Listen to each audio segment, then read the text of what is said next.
बहुत समय पहले की बात है।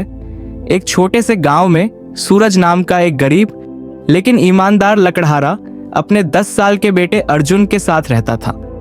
सूरज दिन भर जंगल में लकड़ियां काटता और उन्हें बाजार में बेचता ताकि अपने बेटे का पेट भर सके और उसकी छोटी छोटी इच्छाएं पूरी कर सके। अर्जुन बहुत समझदार और प्यारा बच्चा था, लेकिन कभी कभी वह भी अन्य बच्चों की तरह महंगे खिलौनों और मिठाइयों के लिए जिद कर बैठता। एक दिन गांव में एक बड़ा मेला लगा। चारों ओर रंग बिरंगी रोशनी, मिठाइयों की दुकानों की खुशबू, खिलौनों की चमक और ऊंचे झूले देखकर अर्जुन की आंखें खुशी से चमक उठीं। वह उत्साह से अपने पिता का हाथ पकड़कर बोला, पापा, हमें भी मेला देखना है। सूरज जानता था कि उसके पास पैसे नहीं हैं, लेकिन बेटे की खुशी के लिए वह मना नहीं कर पाया। वह अर्जुन को लेकर मेले में पहुंचा। अर्जुन हर दुकान को देखकर उत्साहित हो जाता। वह एक दुकान के पास जाकर बोला, पापा, मुझे यह लकड़ी का घोड़ा चाहिए।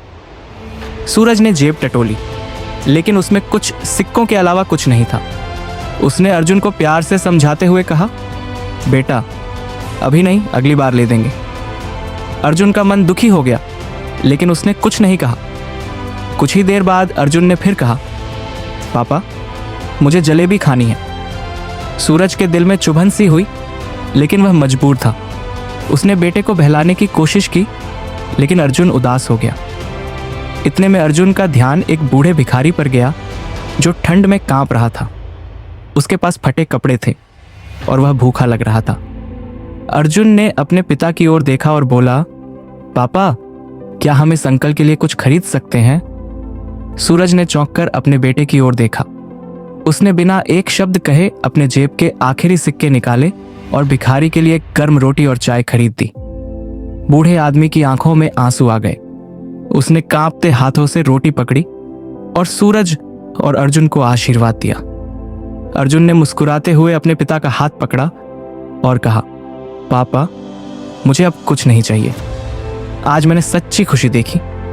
सूरज ने गर्व से अपने बेटे को देखा और महसूस किया कि उसने वास्तव में दुनिया का सबसे बड़ा खजाना पा लिया था, अपने बेटे के दयालु हृदय को। यह कहानी हमें सिखाती है कि असली खुशी महंगे खिलौनों या मिठाइयों में नहीं, बल्कि दूसरों की मदद करने और उनकी मुस्कान का कारण बनने में होती है।